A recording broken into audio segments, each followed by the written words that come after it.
Welcome back to the Everything Property Podcast. Today I'm super excited to introduce, announce and chat through the first person of our property investment course to go out there, take action and purchase a property. William Tandany, welcome to the Everything Property Podcast. How are you? Yeah, really good.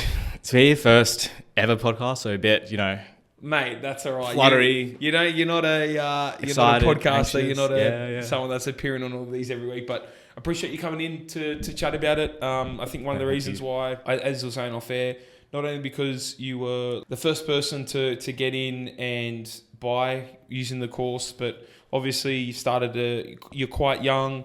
You've started to buy and build up a property portfolio, and I think a lot of young people out there can take that as inspiration to be like, you're a normal guy, you've got a relatively normal job, you're not earning $1 billion a year or anything like that, and it just shows that if you grind, save your money, and put your mind to it, you can start to build out a pretty interesting portfolio. No, yeah, 100%. I wish, with all these things, you wish you sort of started, even 2 years earlier, but you're still in your 20s, here, right? Yeah. Tom. Give us a little bit of an introduction about who you are, family, and maybe what you wanted to be coming out of school. Give us a bit of context around that, because there's absolutely, as you said, first podcast, you're not like a person out there that's going out there and getting media impressed, so there's nothing on you. No one will be able to find you. Introduce us to who you are. Yes. Yeah, right. So I've grown up in Sydney all my life. We are my family and I, immediate family, we're first gen immigrants. I think my dad came over in 98, so just a bit after I was born, and then my brother's born here, and we came over from Indonesia. My family really sort of valued having a strong sort of education and civic values and so forth. And the part with that is we're ethnically Chinese coming from Indonesia, and back during that time there was a lot of political ethnic sort of tensions in the country. Dad had the opportunity to move to Australia with the company that he was working in, and ultimately set up a brand new life for his family, right? And I think and so we still come back and forth every year, but that sort of being in between sort of two cultures and being in Sydney and sort of the geographical center of Sydney has really sort of shaped, I guess, my viewpoint on particularly on wealth, my values, what I wanted to do in my career. Well, I actually didn't know what I wanted to do in my career, to be honest. Yeah. And then all throughout high school, mum and dad worked really hard to put us through private, a nice Catholic private school. We weren't the rich of the rich, super well off. We sort of just made it into that sort of world, and sort of, but also being, growing up in the West, in effectively Western Sydney, going to private school every day in the Northern Shores. You sort of have to, I guess put on sort of two masks, sort of, so to speak. But I think they did a really good job of not making me think about money. So during private school, during high school, I wasn't really motivated by earning the biggest dollar or anything. I just wanted to study something I found interesting and enjoyed, and then just sort of figure it out from there. And I think that sort of came to a head, right when I sort of graduated university. I just did a basic humanities sort of subject, international studies or something. The main benefit with that one was you had to do a year exchange. So I thought that was pretty fun. Yeah. Big draw.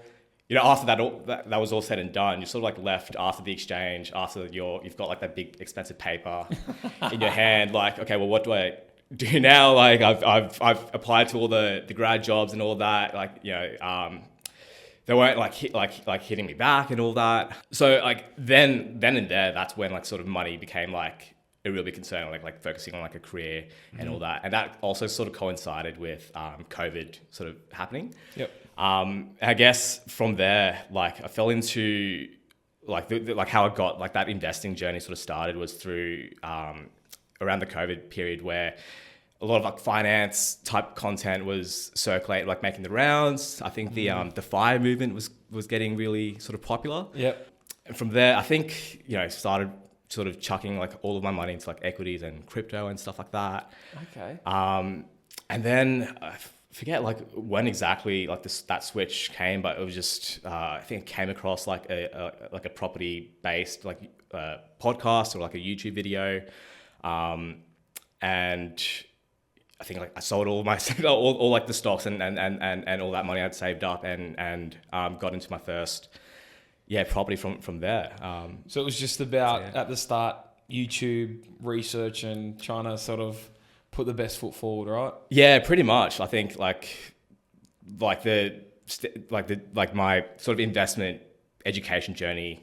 I think a lot of people can sort of relate to it. You know, you get that copy of like Barefoot Investor, and then eventually you open the orange bank account. Orange bank account, the buckets, and then who's the real estate based one? Robert Kiyosaki. Yeah, I forgot the book name, but like Rich Dad Poor Dad. Rich Dad Poor Dad. And then you go into like ETFs and all that stuff. And I think like the real allure was like if you chucked all your money in, like 80% of your wage into like stocks in like 10 years time, you can retire off it. I felt like back in 2020 working that like sort of dead end like call center job, that sounded like a pretty good proposition to me. But then, as like sort of time went on and I became more exposed to like the power of property in Australia, I think that mind shift changed and I didn't have to, go all in on that and sacrifice, 80% all the time for like 10 years. I think it ended up being like a much more powerful path to just go down the property route as well. Let me ask you, what was your parents' position on property? I think like my parents' position is definitely influenced by like my grandparents' take. It's a very like Chinese sort of take. It's like you buy land, it'll always go up. You can't make any more of it. And so like my grandma has always been like a very like frugal, industrious person. That's where I think like the bedrock of our family sort of came from. Like she is in this like we came from like a smaller sort of town in Indonesia. It's still like 200,000 people, but like for Indonesia quite small. And just over the past like 60 odd years that she's been, and she is still alive, like she's just been building like small businesses. Then any surplus cash she had, she'd just buy like whatever the cheapest like land near like a highway was. And so like you wouldn't know like she was rich. Like she, like I remember like when every time we go back home, like every year, like we're still like driving around like the same like beat up like 2002 like Honda Civic. It's like you can buy like a G wagon, like honestly, like and flex it, but like she just doesn't for like 60 years, right? And so like that, and so like mum and dad, obviously like reckon property is like a pretty safe bet. And I think like the house that we live in now was initially like an investment property.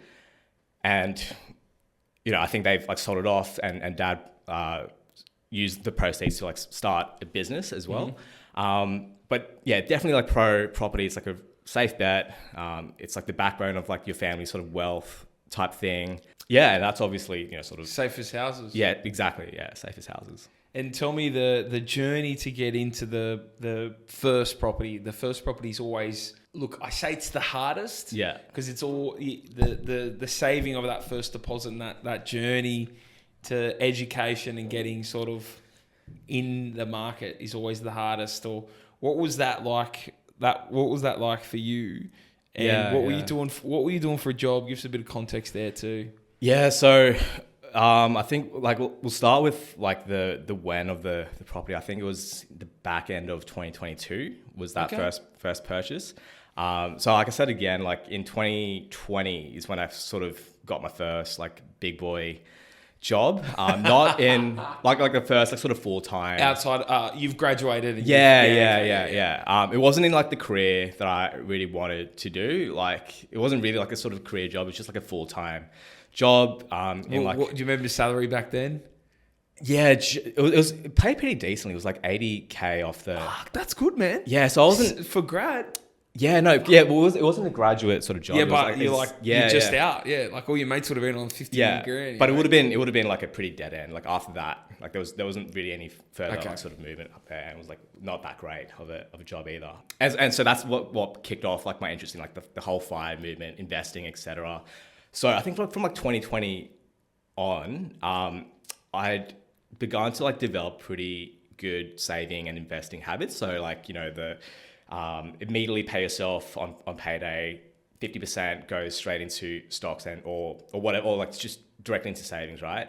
I think it was hovering around that sort of 40 to 60% of my paycheck. And yeah, back then, like rent was, $100, right? So like, if you're so you out of the home then? Yeah. Wow. I moved out of home just as like 2 weeks before like the first lockdown, like that scary sort of, yeah. And that's when the rents plummeted. So it was pretty good time to get in. Yeah, it was pretty nice to be in like a share house as well. Like, did you go out with mates, or you just found a spot? You just found, you like pretended you were like exercising in the park, to because you had to, if you remember those rules, you had to like. Oh, true. Yeah, so we were, get like a picnic basket, and then it's like if the cops came around, you just like do a lap around the oval or something to pretend you were doing your exercise. Yeah. But yeah, so I think I've never been someone who was like really materialistic or like spent a lot of money in any way, but like at the same time, I wasn't sort of thinking about like that end, like getting into like that property. It was just like the habit of putting away 50% or like a large chunk of your money, a better use. That's really good, man. 40 sort to of, 50s quality. Yeah, maybe I'm like gassing that up a bit, but it's like rises and falls, Yep. Yeah, so I think, and then like the lease came out like in like mid 2022, and I moved back home. But by that time, because I wasn't like spending heaps, you weren't able to go to Europe or anything. I sort of saved up like a pretty chunkable like base, like both in savings, in cash savings, and also like in the like ETFs and investments and stuff. And like that was also going on a bit of a small run. So like, yeah, it was probably like a conscious sort of 2-year effort. Wow. To get that respect saved up. It was also like it was definitely like a bit of like luck and timing as well. Like if you like recall like back in that, back in those days, like there was that crazy like crypto run, crazy like tech run. Yeah. Although like, at the end, I think I just came out like dead even after like, the swings and the crashes and all that. But that's what gets you like sort of hooked on investing, right? Like you see like the line go up. And I think like the rug was pulled like around like sort of mid 2022, where like it sort of crashed quite heavily. And I thought like, no, there's got to be like a safer way, like a better, more like surefire bet sort of way to build your. That's the issue with stocks. Right? Yeah. It's kind of like those are like almost a game where you log in and you're up one, you're down, you're trading, and it was getting bad, man. It was getting bad. I would be like at work, sort of like looking down at my phone, and it's like, oh, it's gone up like 0.5% or whatever. Lunch on me today. Yeah. When it's red, you'd be like just down for like a whole week. Yeah. But yeah, so that was like the first deposit. I think like altogether was like 60 odd K, like combined. Yep. And that was around the time that I'd begun to sort of like absorb some property investment, like podcasts and YouTube videos. Some of the like the big creators back in the day, who are still who've now turned into PAs in 2025. And then I think like how I got into finally taking that step was like I clicked on like this guy's like this BA's like YouTube ads were just like running every single YouTube video, even like unrelated to investing or just whatever like meme video I was looking at on YouTube. Like this guy's ads were running, and I think like it must have taken the funnel like 3 months for me to finally click on it.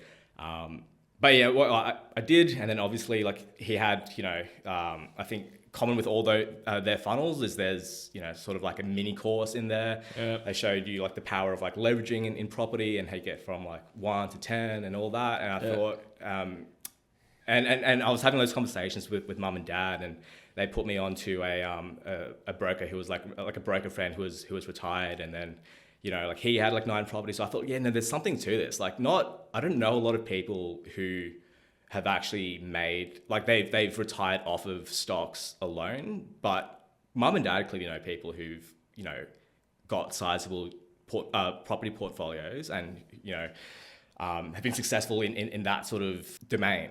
So I think that was like sort of where that first purchase came from. Yeah. Okay. Talk to me through the numbers and the process of that one. Yeah, the BA process. Yeah, as well. and like the number, where you bought, and what it's done. Yeah.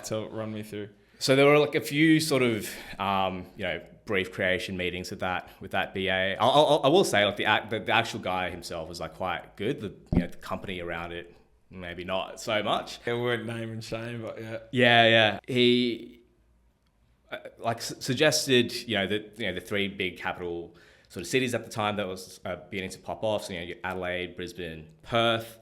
Mm-hmm. I think back in the day we were very like sort of sketchy on Perth still, even though it was like sort of 2022. I didn't know anything about property markets at that time.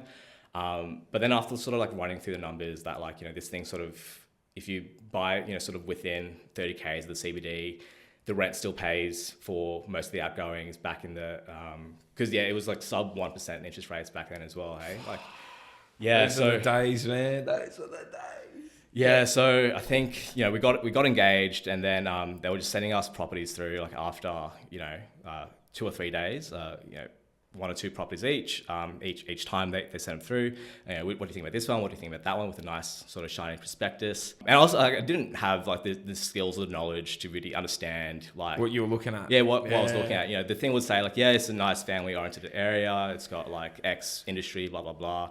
It was like fully sort of gibberish to me. I just like what was important to me was just like, does the house like sort of look okay? And it did. But then we finally like settled on one, or like the others that I chose, like we just lost out on them, or like it got we lost out on the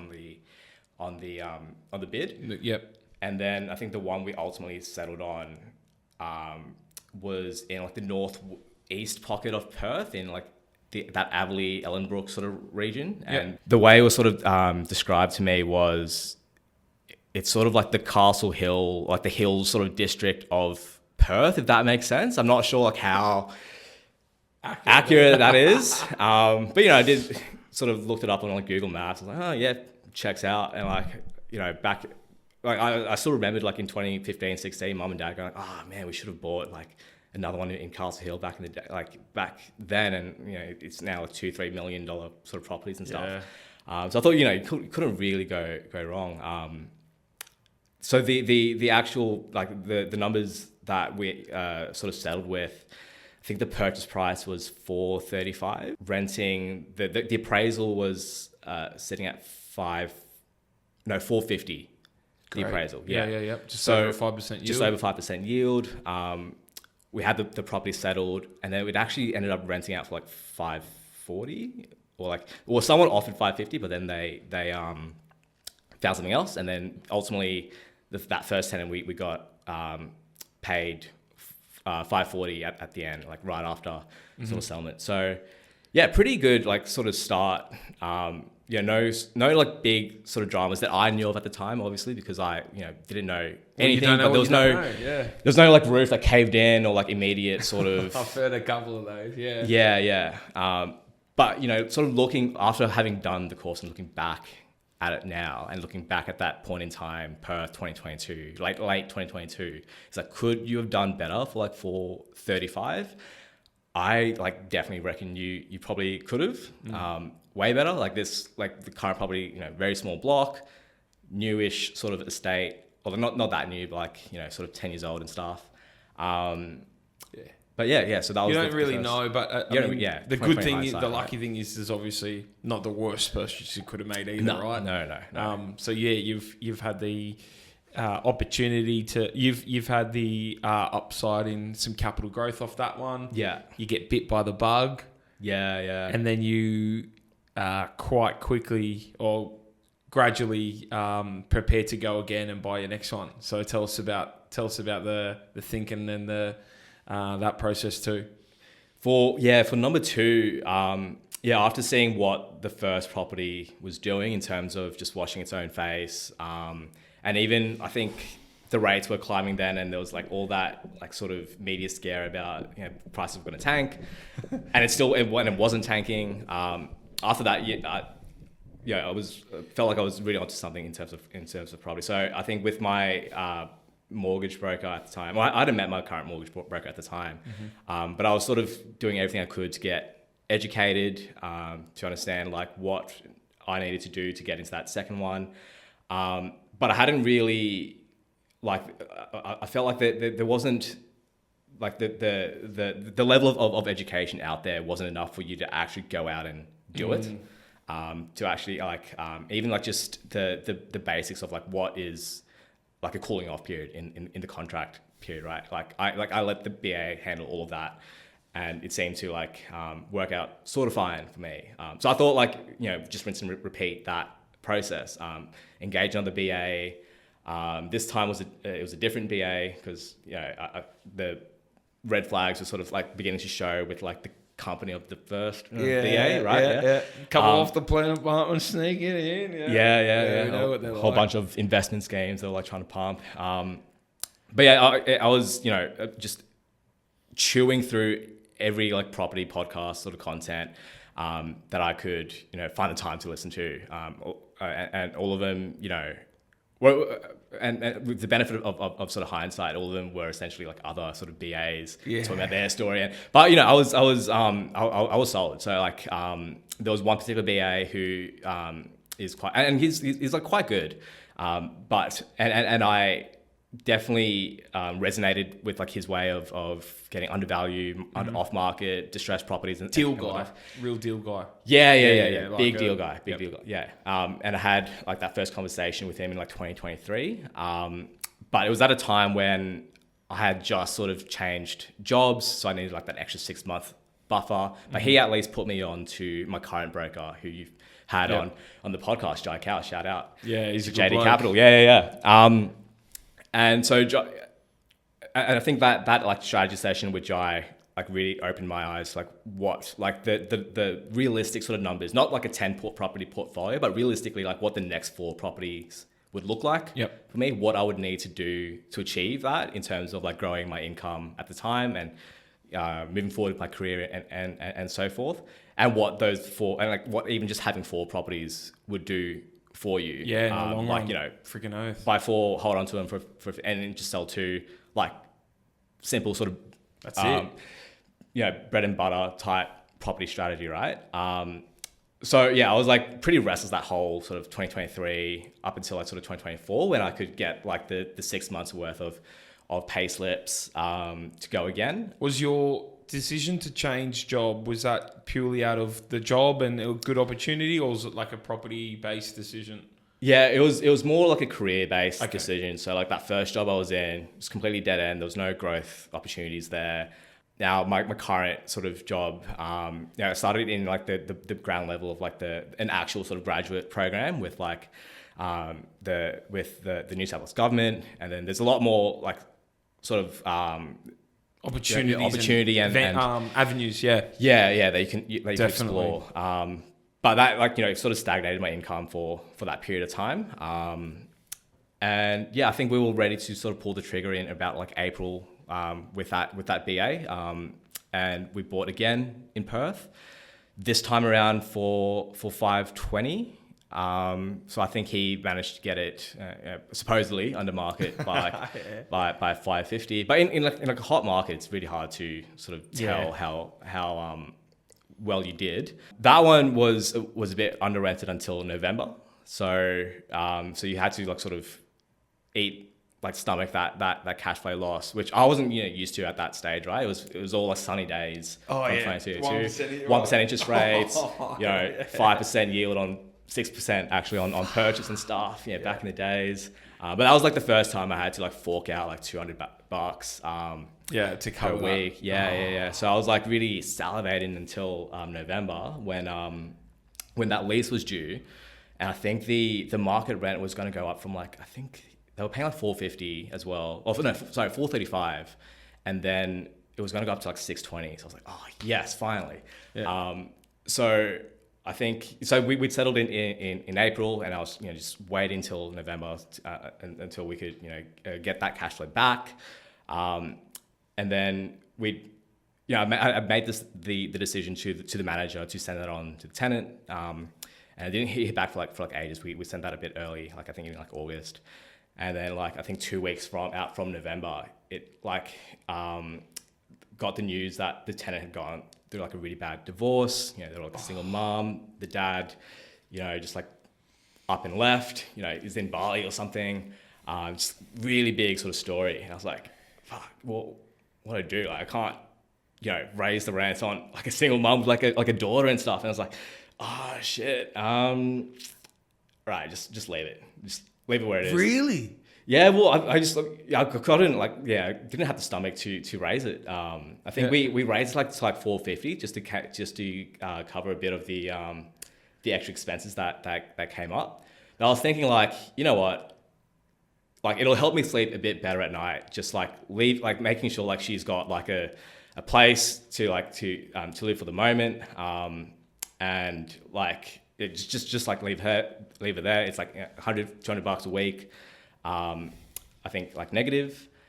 But it ended up being like she managed to find like a more suitable place and moved out from there. So like that was like the first sort of like I guess like test in that property. Like what do you do when you've got like that really difficult decision? Wow, man, that's it ended up like working out sort of well. Yeah, everyone says landlords are, you know, scumbags and always after money, and you're quite a good example of someone that isn't. Yeah, well, look, I mean, like I think every week I was like kicking myself, like, oh, did I make like the right decision there? Like it definitely stings, like, you know, dropping like an extra like sort of 100-200 because like the rates were still rising as well at that time, right? Like I don't think the rates were like finished rising until like 2023 or something, or something like that. Yeah, so it was like every time the RBA like said something, I was like, oh, dude, I can't. I was like, and you can't go back on it because they changed like the laws as well. Yeah, of increasing rents for a 12-month period. Yeah, but I was like, you know what, like. You know, we'll stomach for like a year or two. It's not the end of the world. I was still living. I moved back home, so like I had a lot more cash flow. So yeah, that was property number 2. And then I think 18 months after that, we're here sort of today in terms of me signing up for the course and getting on to that third one. Yeah. Well, tell me a little bit around. And it's probably a convo we've had in the past, but the decision to not keep going down the BA route, because obviously, and you know, I'm an advocate for it, but you know, you hear horror stories, you hear the worst stories possible. Your experience was, you know, quite pretty mediocre. Like it wasn't like as you said, a roof collapsing, and the properties have obviously increased in value. So you haven't had like I'm still here. The worst experience. Right? You didn't get sold a bloody off the plan unit that's gone back in value. But I want to see what your thinking was around going down the DIY route instead of the BA route, and then like the course and that kind of thing, compared to just going at it your own on your own sort of steed. No, for sure. I think it was like a combination of things. I think so since like the first property, you know, it was like 18 months, I was like educating myself that whole sort of time. So I was getting like more and more interested in the process and just curious about how to do it yourself. Anyway, so I know like a lot of people did do it, and like BAs weren't a thing for weren't like as big as it is now for like a while, right? And people were still investing in property. So like obviously, you know, they weren't critical to your sort of success, right? So that was one thing. The other thing was I sort of just had like a bit of a mediocre experience with both BAs, mostly like in hindsight, but like it was like the experience in itself, like you're sort of sold, you're oversold like the promise of like immediate 100k sort of equity uplift in the next sort of 3 months. You're like that's all you hear from BAs and stuff. But when you know the reality is, it's like if you put in the work and build those relationships with those agents, like you can get access to those deals yourself. And I think like the third like thing for me was just the cost. Like if you wanted to build like a 10 property portfolio, not like that was like the end game, but even like a 4 or 5 property portfolio, like if you're forking out like 20k each time, then you're gonna get stuck like pretty soon, right? Like even that first like property, you know, I've done all the maths and like had saved up, like done the hard work of saving up for like the deposit, the stamps, and all the little incidentals. Yep. And then when it sort of came time to pull the trigger, I was like, oh damn, I'm like short the BA fee, and if I spend it on that, I won't have like a buffer. Like, and I had to like, you know, asked mum and dad for like, oh, can you like lend me like 15, 18K just for this one? And then like I did that, got the deal over the line, and then slowly paid them back. Property 2 came around, same thing. I was like short the BA fee. And I was like, there's no, like, this isn't a sustainable way to grow your property portfolio, right? Like keeping, spending 20Ks, now 25, 30Ks.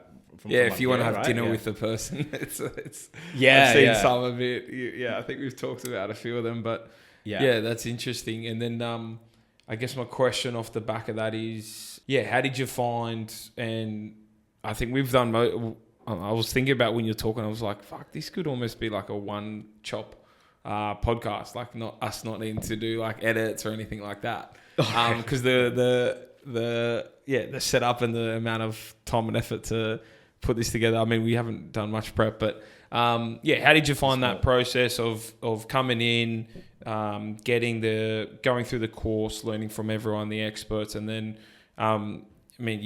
what's really cool is that you secured a deal that's got over, I think, just over 5% yield. Touch of that. 5% yield, and didn't buy in Victoria like everyone else. So I want to know how'd you go about. Because I think the other issue is that, like you said with the BAs, is that you're left in the dark a little bit. So there's some things that they do enough to sort of like keep you confident in the process, but not like everything we're doing. Yeah, you won't be self-sufficient on that, right? Because like, who's going to pay the next purchase? Yeah. But the course was really good. It was really well structured.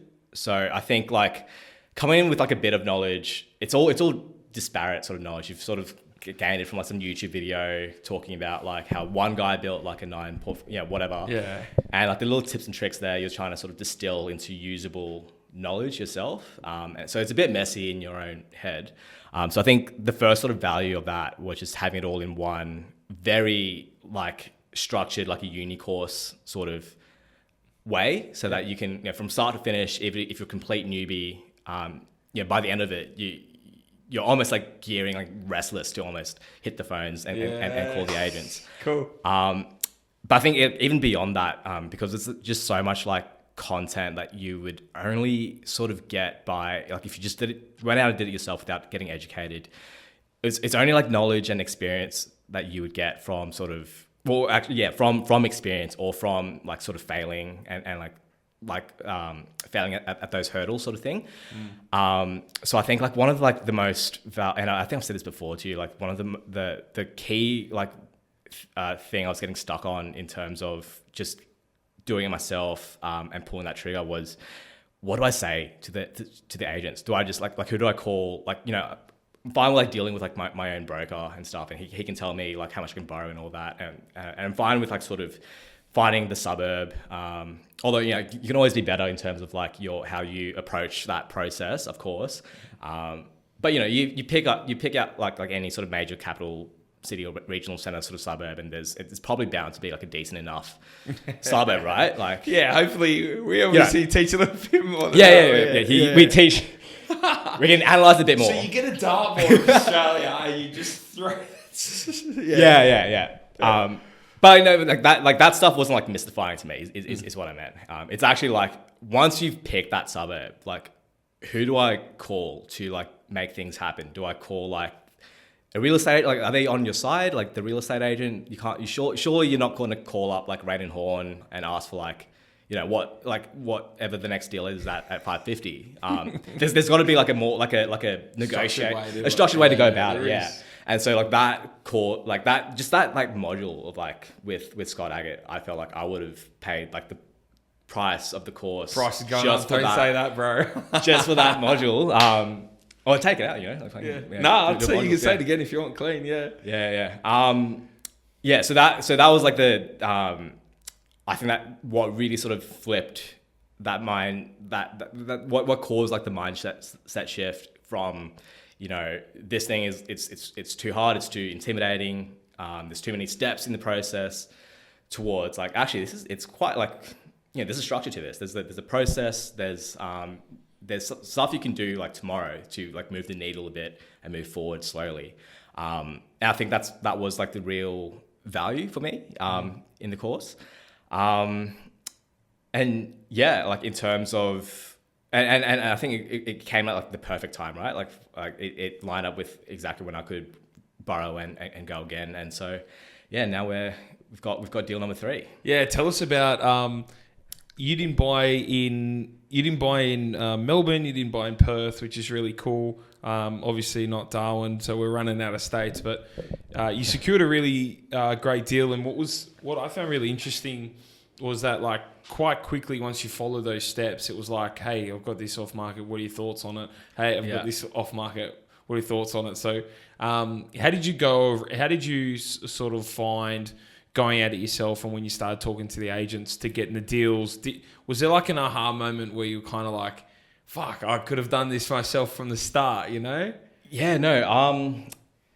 Like I guess the aha moment was just how willing they are to send you off market and pre-market stuff. Like once you sort of introduce yourself, just like a normal person, like, hey, this is what I'm looking for. Yeah. Can you? And obviously, like, you've got like your due diligence blinders up. You're not just going to take the first thing they throw at you. But sourcing those like sort of needles in the haystack, gems and stuff. Like once you've built the relationships with the sales agents through multiple phone calls and stuff. That's where that aha moment really came. To me, that 2 years ago, I paid $20K for someone to do this for me, and here I am, sort of like doing it myself. And then I think from there, also building that relationship with like a trusted property manager, interviewing like multiple to see like who fits like your personality or like what you want. Ask the right questions. Ask the right questions, like what their process is, and also who's got like that initiative. Not a lot of property managers will go that extra mile for you. But if you're, I guess like if you sort of show that you're a good long-term sort of business, dependable prospect, and you've got that basic sort of respect and respect for their time, respect for their expertise. They're more often than not they're quite keen to help you out and give you their opinion and stuff. In the location that I ultimately went with, the property managers there don't like to do video inspections for you. Mm-hmm. So I did have to rely a lot on like the sales agent video inspections, but also similarly, and luckily, like I was lucky that they were quite thorough, like the video inspections. So Jesus. It's a bit sort of, again, one of those like, I guess like me sort of getting like lucky from that situation and choosing that market that I went in. But I think in terms of like what I was looking for, going into, and in terms of like my thought process behind the suburb that I ultimately chose, was I knew I had the two already down in Perth, really hot market, would still be ripe to sort of grow for the next couple of years. So they're like equity, like immediate, like that immediate gratification from the equity uplift wasn't the most important thing. So I wanted to find like a market that was a bit on the cooler side, that still had like good, strong sort of fundamentals in terms of like the economy. But I think more importantly, like the rental demand side of things. And that was also like a requirement of the loan coming into that third sort of property, because I'm not on a crazy income, so we're starting to use that second, third tier lender, and so one of the requirements was you can achieve X budget, like $600K sort of budget, as long as you hit that 5% sort of yield mark. So that income from that property was going to be really important. I didn't go with Victoria. I don't have anything against Victoria. And I don't think like the land tax or the stamp duty is a big deal. But It should never be. I just couldn't really find anything that would hit the market like that, like all the dot points I needed from that deal that wasn't already sort of pumping already. So I know you've got like your Miljuras and your Shevardens and stuff that gives you that 5 to 6%. But I remember like calling like the estate agents there, and they're like already like things were going under offer in like 5 days within that sort of price bracket. I think the other thing was like, because I was a bit light on cash at the same time, I couldn't actually I couldn't make the numbers work in terms of the upfront stamp duty that would have to pay, and that would have to like go on top of the loan. Probably maybe in the end it would have worked, but I think ultimately you can get in a bit cheaper in terms of the stamp duty. It still hits like that 5% yield mark. The rental pressure is still strong, and it hasn't yet been like slammed with the BAs yet. So you could still get like a decent deal and not selling pay. agents, like that's the feedback that I remember you were saying that you've had, and a few other members have had too, is that they're not dealing with too many BAs yet, and that's the whole.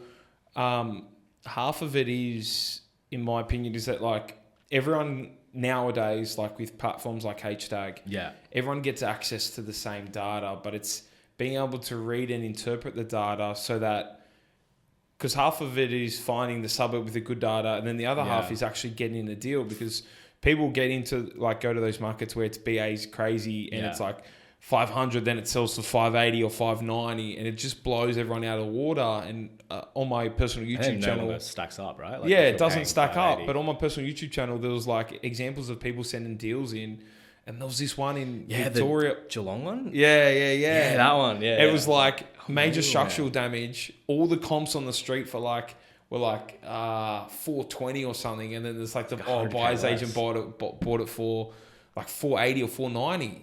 Yeah. It's just like, if you can read the data to pick up, like you said, something that's in the little bit cooler but coming into the warm, the real estate agents have just confirmed and said, we're not dealing with too many buyer's agents. Boom, that's the whole thing. Because if you overpay by 25, you get a buyer's agent that comes in, overpays for you 25, 30 grand, and you've paid them 25, 30 grand. They've cost you like 10% of the property price. It's crazy. Yeah, probably down already like 50 or 70K, right? Yeah. Yeah. So, I mean, it's great that you've got the purchase, you've got 3 properties now. What are we saying? What's that portfolio price, that portfolio value at? Probably a touch under 2 mil, maybe. Okay. Yeah. So like the first one I think is sitting at around 700 based on. Yep. Based on domain. Comps. Okay. Or like what the CBA val had it at, just a touch under 700. The second one, a touch over 660. Yeah, I think 666. I think was the exact nice one. Yeah. Jesus. No good. Need to get that revaled ASAP. And then this one, the purchase price was 550. So I think it's the vals come back at around that. Yeah, okay. I mean, you've only just recently bought it. So, yeah. And what are the plans for the future? One thing I sort of wanted to add on there as well is the value of having a plan in place too. Yeah. Because a lot of people would be like, everyone's buying in Melbourne, let me look down there. But what they haven't done is had the plan in place, and you said these are what I need to hit according to my plan and my circumstances. And then being able to search off that. A lot of people miss that step. So then they go into the Melbourne market, but it's like, hold on a second. Well, now you can't hit. Yeah, now you can't. It doesn't work. So what's the plans for sort of next steps in the future? Yeah, I think, so the original plan, which I think like to sort of put it into a nutshell is like, I'm on like a decent sort of wicket now. I think it's just over like 100-ish K, right? But like, what's that's your not age? 20. I'm turning 28. So, okay. Yeah, so it's like it's great, man. Not completely shooting the lights out, but like not doing too bad either, right? So like to keep buying by myself, we've got to be using those second and third tier lenders. You've got to be really comfortable with those larger rates. I think like the next one, Jai came back to me and was like, it's like high sevens. Like, oh God. Yeah. It's all right though. It's all right. And so like what comes with that, like the property, the types of properties you've got to be shooting for are the ones that can like pretty close to take care of itself. So like around that sort of at least 4.5% yield. Yeah, sort of gross yield in like a, not accounting for like the council rates and all that stuff. Because there's a difference between gross and net yield, right? But ideally, you're shooting for that sort of 5% range, and that will allow me to get into that fourth property, maybe the fifth once my income grows a bit more.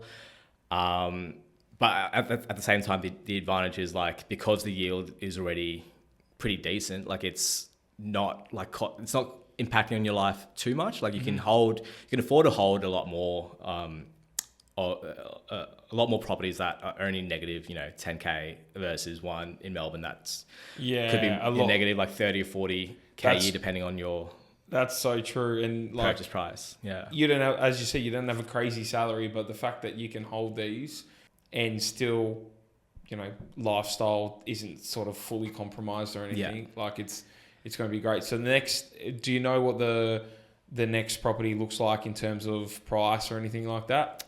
I think between that 450 to 600K mark. Mm-hmm. So, and when will you be ready to go into that?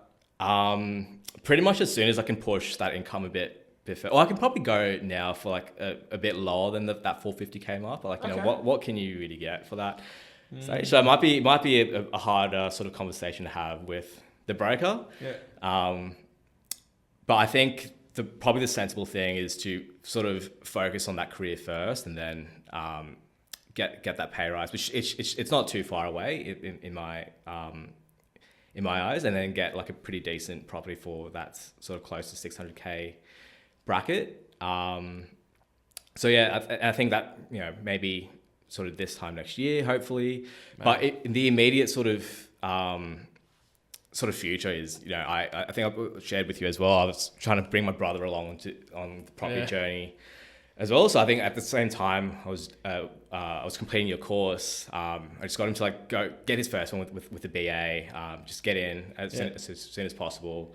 So that went like, all right, again, same sort of story, right? Like a bit underwhelming. But I think now with what I've learned from the course and my personal experience buying that third one is to help him as well. How much younger is he? About 4 years younger. Okay. Yeah, so like 24, 25, turning 25. Wow, he's doing well to get into property. And again, like similar sort of like income, not 100K, but like his, similar sort of public sector job, right? Like just a nurse, but he's able to get into first, maybe second one. So yeah, LMI waived as well then potentially. Yeah, with those guys. Yeah. So I guess like the next immediate goal, but like before like that fourth purchase for myself is to help my brother get into like his second one, right? And the thinking was like, if we sort of tackle like this property journey together, because we've both broadly got like the same sort of shared goals, and like as a family we're quite open with we're like a socialist little family, right? Like what's yours is mine sort of thing, and then we're capitalists on the outside. So if we helped each other in that journey, not like buying together, but by like if I put in the legwork, but he puts up the deposit, like it just gets a lot easier if you've got like a partner, someone to bounce the ideas off. Yeah, exactly. But even like the small things, like if you had like a big expense and like you're about to go for pre-approval, you can like like we're quite comfortable with each other. Do you talk with your brother like that? Yeah, we trust each other enough, like we can, lend each other money and stuff. Like I still owe him, like, because I had like surgery this year, I had to pay for that. Like he covered that for me, like as I was getting like my pre-approvals. Now that I've settled, I'm gonna, obviously like fronting the money back. But like just like little things like that you don't really sort of account for in that property journey. Like it just helps to have someone to sort of help you roll with the punches of life, so to speak, right? Actually, and have that community that you can sort of bounce the questions off. Yeah, and that you're not alone in that journey as well. Particularly within the community. Just like having like people like who are in that same sort of stage of life, early career, etc. Who are still like also struggling with it, like getting in as well, but also really like taking the steps and actions to work through it. Yeah, like it changes, like the journey night and day. Cracker. Well, look, I want to run through just quickly. I've got your portfolio game plan. So I want to just run through one of the scenarios just to give people an understanding of what you've done and how great that is. Right, so what I want to do is I want to run through. This is the the best thing about the plan, right, is that we put in 2025, we put in a $520,000 purchase. Now, in this particular plan, we have you, with what you've got, one more purchase at $600,000. We've got that in 2028. So you've got 3 years to do it. Yeah. Now, we can bring that forward, no problem at all. But I want to run you guys through, as the audience and you as well, just in terms of passive income, what this will mean for you. So obviously now, at the moment, your portfolio's costing you to own. But the only other spends that we've done here is you buying one more property in 2028. And then in 2036, we're going to sell out of the property that you bought this year and the one in 2028. So let them through a full cycle. Now, you can sell the other ones in Perth, but you're selling out and then you're going into and buying a commercial property. And you're buying that commercial property because you've held these properties for that 10-year period plus in cash at 1.6 million. So essentially what that's going to leave you with is when you make that purchase in 2036, you're going to have a passive income of $143,000, and that's going to grow to, so that's 140, really? Yeah, 143. Man, I remember doing the session and my goal was just 100. Bro. Yeah, it 140? in 2050, so in 25 years time. Oh, okay, yeah. No, in 25 years time, it's going to be, and I got to scroll up because it's so large, $378,000. Oh, damn. If you, nice. all you did was you bought one more property, which you said is you can probably do in the next 12 months. And then in 10 years time, you sold down 2 of the current 4 and you bought a $1.6 million commercial property. That, with what you retain, is paying you $380,000 in 2050. So if you retire in, say, in 2036, you'll be, that's 11 years time. So you'll be what? 40. Yeah. Yeah. 40 with 140K passive income. That's the power of the knowing exactly. And we can get I can get really technical and tell you your equity position and all that. But your portfolio is going to blow up to close to 10 mil by 2055. So, mate, congratulations. And it'd be cool if you can keep the journey going. But one thing I always say to people when we do the portfolio sessions is, it's crazy to think after how many properties you need to actually hit those targets. Where it's not the 10. It's really 3 or 4 pretty good. Yeah, 3, 4 good buys. There's a sell down, and then maybe if you're ending up with 4, you're selling down 2, you're buying up. You're ending up with 3 or 4 properties at the end there. Yeah. Crazy. There's no way you could do that with, what was I starting on, the ETFs and the crypto and stuff. Yeah. I'm not a crypto. I'm sure there's someone listening to this that's sort of, cursing my name and saying, yeah, you can, that's easy, blah, blah, blah. But look, well, I couldn't. Yeah, I could. I would have no idea. But look, Will, I want to congratulate you for your portfolio so far, what you've managed to purchase, and man, thank you for putting the trust in us, in the team.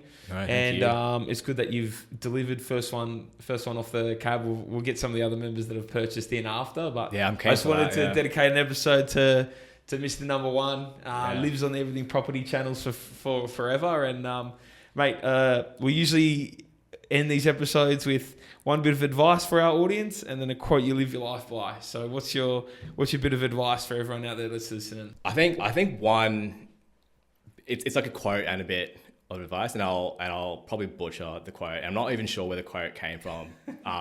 But it's better to do a 50% decision with 100% than to do a 100% decision with 50% of execution. Yeah. Do you know that quote? Do you know who came from? Nah, but it's just sort of has stuck in my mind throughout, ever since I've first heard it. I think it was during high school or something, some army commander sort of came in and gave a talk, and I was like, oh yeah, that's nice. And it just has stuck with me throughout, right? And that's sort of my, what's also guided my investment journey, right? That first sort of Perth purchase, I didn't have 100% informed decision at the time. It was informed enough that I could pull the trigger. And now today, right? Like I think I've spoken with you about like my most recent purchase. Like of all the things I could have probably done a bit better, like stuff that I could put on for next time. But if I never made that like step in the first place, I wouldn't be sitting on like a $2 million portfolio. I wouldn't be like almost halfway, not halfway, but like I wouldn't be to your goal. Yeah, a good way towards my goal. So you just gotta like trust the process and the knowledge that you do have at that time, and you've got to just take action and really sort of execute and sort of figure it out as you go. Man, perfect. Good to summarize, and it's take action. Otherwise, 6-12 months go by and you're in the exact same position, and you've missed so much capital growth and money. 800k, yeah, exactly. Yeah. You're priced out of that market that you could have got into. No, 100%, yeah. Well, look, Will, I appreciate you coming on Everything Property Podcast, and mate, we'll do a catch up when you reach the goal. Yeah, no, thanks for having me. Keen for that one, yeah. Appreciate it. All right, done.